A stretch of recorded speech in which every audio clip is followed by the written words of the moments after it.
Welcome back. मग तुम्ही कशा आहात, आप कैसे हो, नीचे कमेंट करके जरूर बता सकते हो। मैं एकदम मस्त टकाटक। और आज के इस वीडियो में मैं मोटो H50 Pro का 7 दिनों के बाद फुल फ्लेज रिव्यू लेके आ चुका हूँ, जिसके अंदर बहुत सारी चीज़ें कवर होने वाली है। और हम घूमने भी गए थे इस फ़ोन को लेके, तो ओवरऑल इसका कैमरा का भी क्या एक्सपीरियंस है, बैटरी लाइफ जब आप ट्रैवल करते हो तभी बैटरी लाइफ कैसी मिलती है, और उसके साथ साथ हाँ कुछ अभी भी इंप्रूवमेंट की ज़रूरत है, ये भी चीज़ें आपको पता होनी चाहिए। और कुछ चीज़ों में मैं मोटो को रियली अप्रिशिएट करूंगा, क्योंकि इतने कम प्राइस में बहुत कुछ ये प्रोवाइड भी कर रहे हैं। सब कुछ टकाटक पता चल जाएगा। और ये फ़ोन लेने की सोच रहे हो तो आपको पूरा वीडियो जरूर देखना चाहिए। सबसे पहले ये हमने ऑफलाइन से बाय किया था, हमें लगभग पहले ही दिन 28,000 के आसपास मिला था, 8GB 256GB। और ये आता है UFS 2.2। और इसका क्या हाल है, और इंटरनेट पे यार बहुत कुछ बोला जा रहा है इसके रिगार्डिंग, ये भी मैं आगे आपको बताऊंगा। सबसे पहले जितना हमने यूज़ किया ना, बहुत सारे फ़ोन हम अलग अलग टेस्ट करते रहते यार, ये लाइट वेट फील होता है,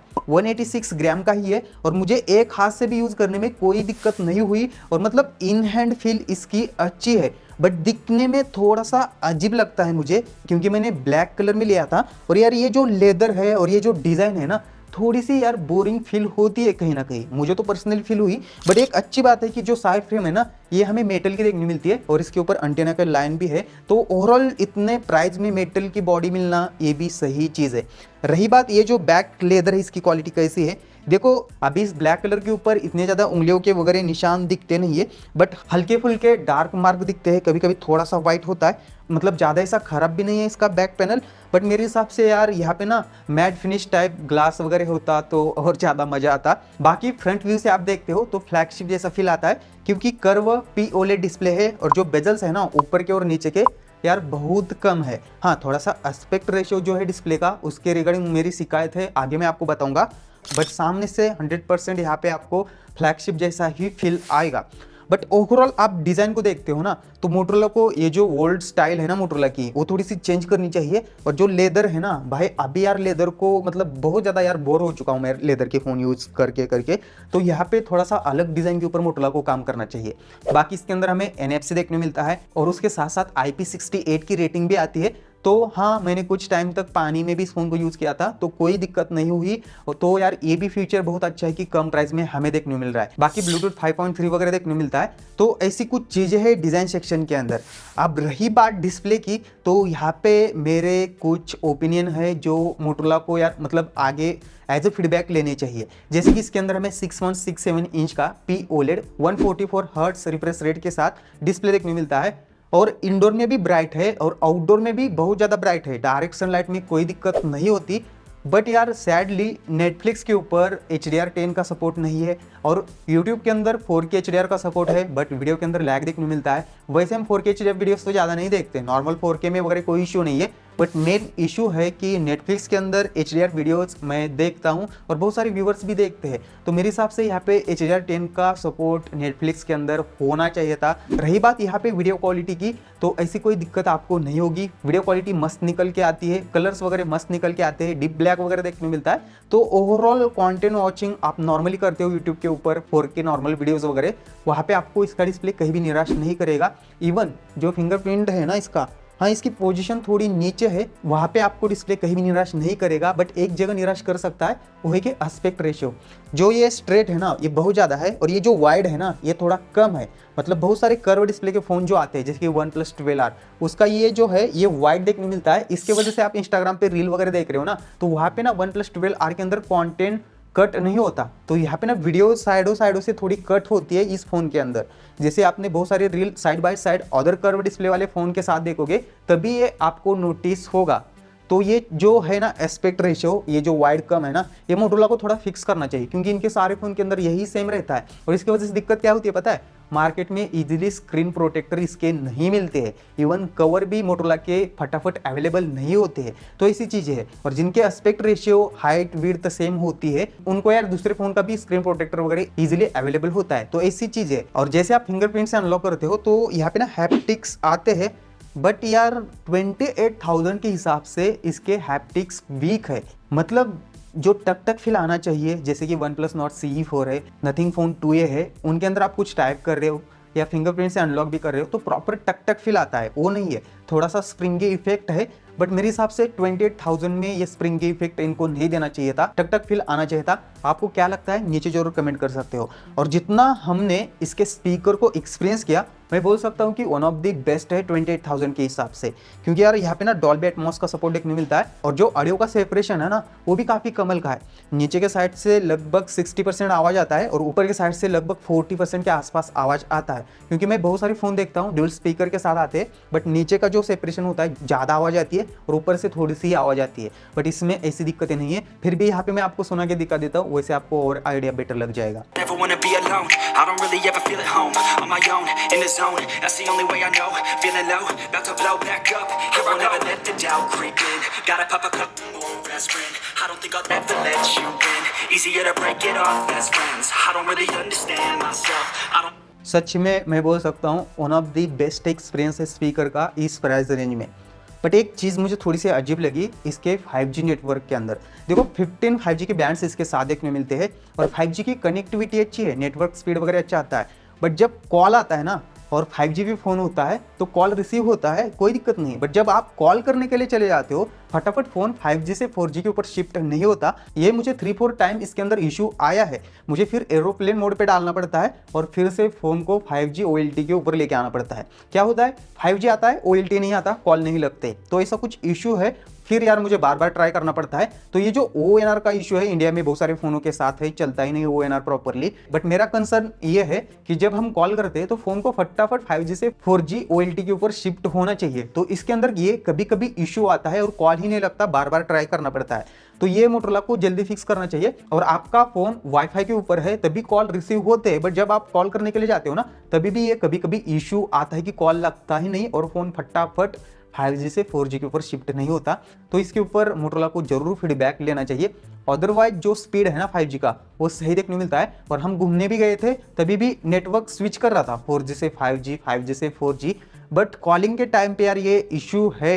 इसको मोटरोला को जरूर इसके ऊपर ध्यान देना चाहिए।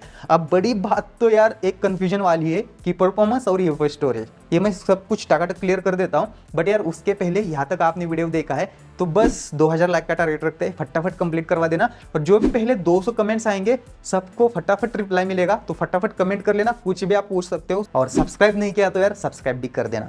इसके अंदर स्नैपड्रैगन 8 Gen 3 देखने मिलता है, जिसके AnTuTu 8 लाख भी टच नहीं हो रहे मेरे डिवाइस के अंदर, मतलब ये बेस वेरिएंट है। तो 7,34,000 के आसपास इसके AnTuTu निकल के आ रहे। और जब हमने CPU थ्रोटलिंग भी की थी तो यहाँ पे भी ग्राफ थोड़ा सा मुझे येलो ही देखने मिला।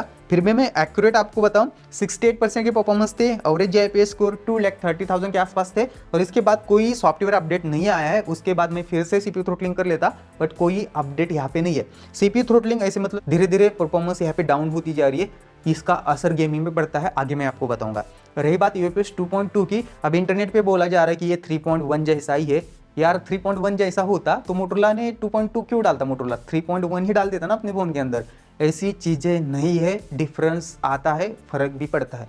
कैसे देखो, मैंने एक सेम साइज़ का वीडियो तीनों फोन के अंदर कॉपी किया था, जिसके अंदर पोको X6 Pro UFS 4 था, OnePlus 12R UFS 3.1 था, और ये Moto H50 Pro जिसके अंदर UFS 2.2 था। और इनके इंटरनल स्टोरेज में रखे वो फाइल सेम टाइम पे इनके इंटरनल स्टोरेज पे मैंने कॉपी कर दी। UFS 4 वाला पोको ने 3 सेकंड के अंदर इस फाइल को कॉपी कर लिया था, और OnePlus 12R ने UFS 3.1 ने लगभग 8 सेकंड लगाए थे उसी सेम फाइल को कॉपी करने के लिए, और इसी मोटरोला ने उसी सेम फाइल को कॉपी करने के लिए 11 सेकंड लगाए थे। तो डेफिनेटली यहाँ पे डिफरेंस आता है। 3.1 वर्सेस 2.2 करते हो तो कॉपी के अंदर स्पीड आता है। बट एक चीज़ मुझे इसकी बहुत अच्छी लगी, और यहाँ पे मैं मोटरोला को तारीफ करना चाहूँगा। जब हम डेली यूजेस में फ़ोन को यूज़ करते हैं ना और स्पीड टेस्ट करते हैं 3.1 वाले फ़ोन के साथ, जो ऐप ओपनिंग है ना ऑलमोस्ट सिमिलर से ही देखने मिलती है। तो यहाँ पे डेफिनेटली तारीफ करूंगा। बट आप कुछ कॉपी पेस्ट करने जाओगे तो वहाँ पे डिफरेंस आएगा। UFS 3.1 इससे बेटर निकल के आता है, बट ऐप ओपनिंग के समय पे दोनों सेम ही परफॉर्म करते हैं। ऐसी कुछ चीज़ें जहाँ पे यार मोटरोला को जरूर हमें तारीफ करनी चाहिए। ऑप्टिमाइज्ड है 2.2 के अदर फोन के साथ आप कंपेयर करते हो, बट ये 3.1 जैसा प्रॉपर फुल फ्लेज नहीं है। ये चीज़ें आपको पता होनी चाहिए। हाँ, अब हमने जितना इसके अंदर गेमिंग ट्राई की, जैसे कि मैंने 2-3 बार इसके गेमिंग टेस्ट वीडियोस भी बनाए हैं। एक बार मैंने फैन AC सब कुछ बंद रख के गेमिंग टेस्ट की थी, और सराउंडिंग टेम्परेचर 33 डिग्री सेल्सियस के अराउंड था। तो उस माहौल में क्या हो रहा था बता देता हूँ। सबसे पहले स्मूथ प्लस एक्सट्रीम को सपोर्ट करता है, मतलब स्मूथ के अंदर 60 fps और HDR के अंदर भी एक्सट्रीम है, मतलब HDR के अंदर भी 60 fps का सपोर्ट है। बट हमने स्मूथ प्लस एक्सट्रीम ये जो कंडीशन थी ना स्टार्टिंग में मैंने बताई, उसी कंडीशन पे मैंने टेस्ट किया था। तो फोन क्लासिक मैचेस के अंदर 51-52 fps के आसपास एवरेज fps दे रहा था, मतलब कभी 58 तो कभी 50, कभी 56 तो कभी 54 ऐसे fps आ रहे थे। बट हमने क्या किया, उसके बाद फैन को ऑन रखा, 2 का स्पीड रखा था फैन के साथ, मतलब थोड़ा धीमा ही फैन चल रहा था और इसी कंट्रोल में इसने मतलब एफपीएस अच्छे से हैंडल किए। 57 के आसपास इसके एवरेज एफपीएस मिल रहे थे। तो मैं ये बोल सकता हूं कि आप कंट्रोल्ड इन्वायरमेंट के अंदर खेलते हो तो गेमिंग में ये ज़्यादा दिक्कत नहीं करेगा और आपको लगभग यहाँ पे मॉडरेट से ऊपर गेम प्ले करवा के दे देगा। बट प्रॉपर गेमिंग फोन नहीं है, चिपक के 60 fps नहीं चलता, ये चीज़ें पता होनी चाहिए।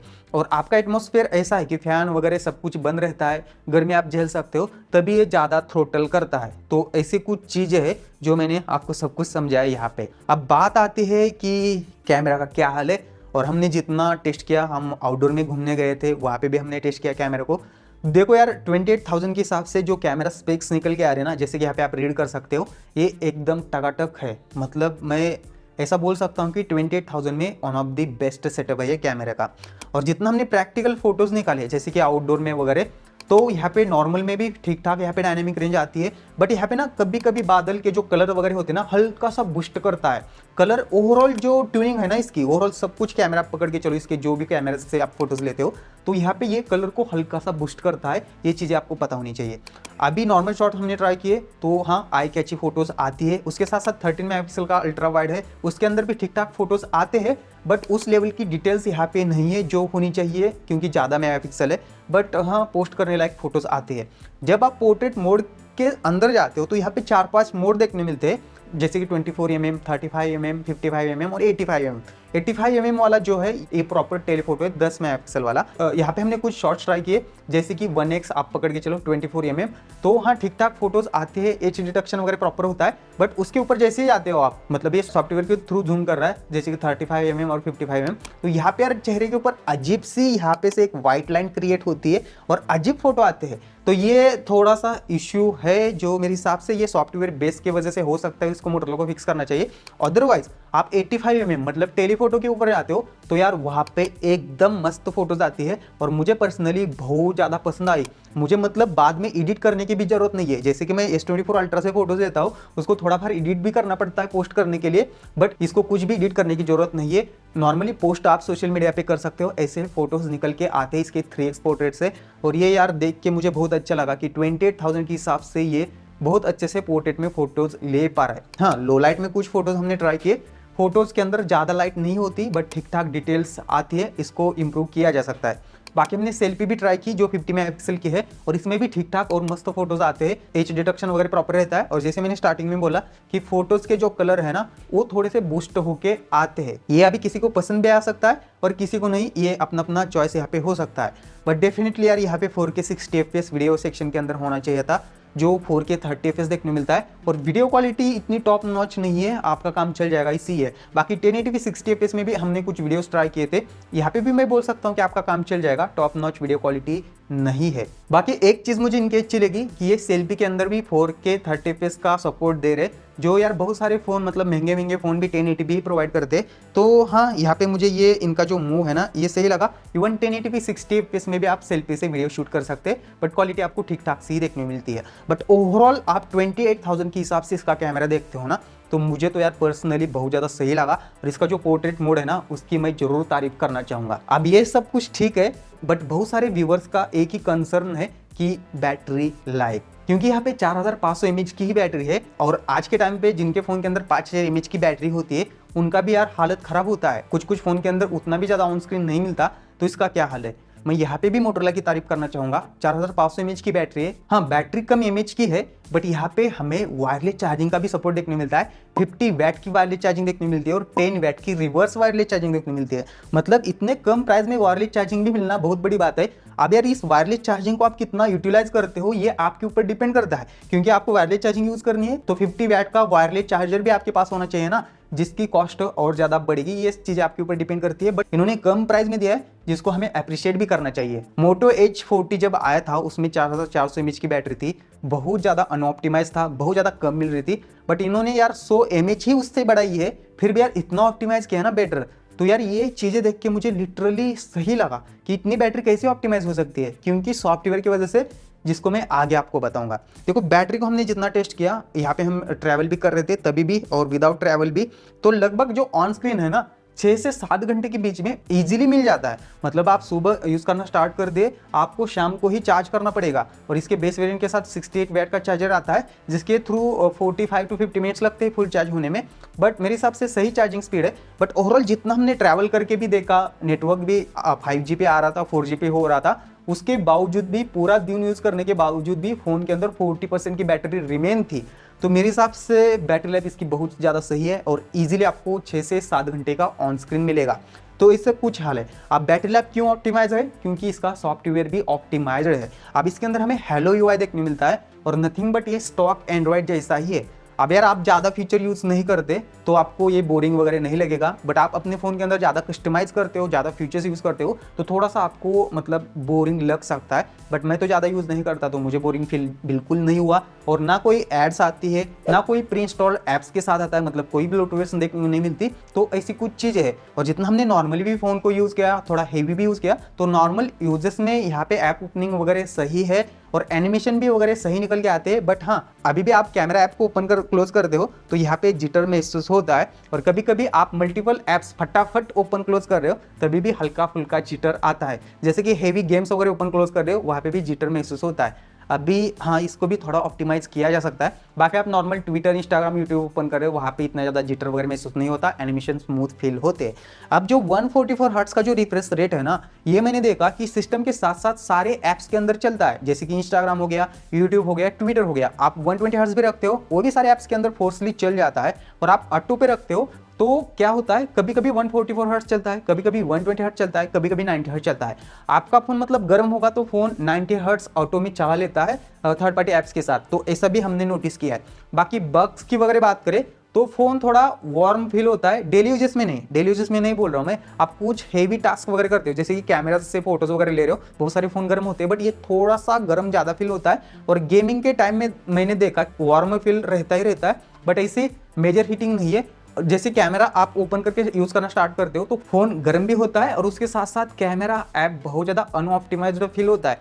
जैसे कि आप लेंस से शिफ्ट कर रहे हो, जैसे कि 24 mm या 35 mm, 55 mm, 85 mm, वहाँ पे बहुत ज़्यादा जिटरनेस फील होती है, और कैमरे के अंदर बहुत ज़्यादा लैग भी फील होता है, जिसको मोटोरोला को सॉफ्टवेयर अपडेट के थ्रू फिक्स करना चाहिए। बाकी फीचर्स के बारे में जैसे ही बोला कि आपको रिक्वायर्ड फीचर्स ही देखने को मिलती है, एलवेज ऑन डिस्प्ले वगैरह प्रॉपर देखने को नहीं मिलता ना, उसको आप कस्टमाइज कर सकते हैं। नॉर्मल जो लॉक स्क्रीन के ऊपर क्लॉक वगैरह आता है वही चीज़ इसके अंदर है। हाँ, यहाँ पे गूगल का डायलॉग देखने को मिलता है, इसके थ्रू आपको रिकॉर्ड कर सकते हैं, बट ये बोल देगा कि आपका कॉल रिकॉर्ड किया जा रहा है, आपको कुछ ट्रिक्स वगैरह यूज करनी पड़ेगी इसको बंद करना है तो, बट ऐसी कुछ चीज़ें है। बाकी जब मैं कॉल करता हूँ ना तो यहाँ पे ना प्रॉपर प्रॉक्सिमिटी सेंसर देखने को मिलता है, बट यार ये भी ज़्यादा ऑप्टिमाइज नहीं है। ये भी मैंने नोटिस किया है कि कभी कभी कॉल स्क्रीन को ना ये बंद कर देता है, बट पता नहीं चलता कि इसने कॉल स्क्रीन को कभी ऑन किया है। और कभी कभी फ़ोन कॉल स्क्रीन को छोड़ के कहीं डायलर में चला जाता है, कहीं सेटिंग में चला जाता है। ये भी यार इसके ऊपर मोटोरोला को थोड़ा ध्यान देना चाहिए, क्योंकि यहाँ पे फिजिकल प्रॉक्सिमिटी देखने को मिलता है, जैसे कि देख सकते हो बंद कर रहा है, बट समझ नहीं आता है कभी कभी मतलब अपना काम ढंग से नहीं करता, इसको भी ऑप्टिमाइज करना चाहिए।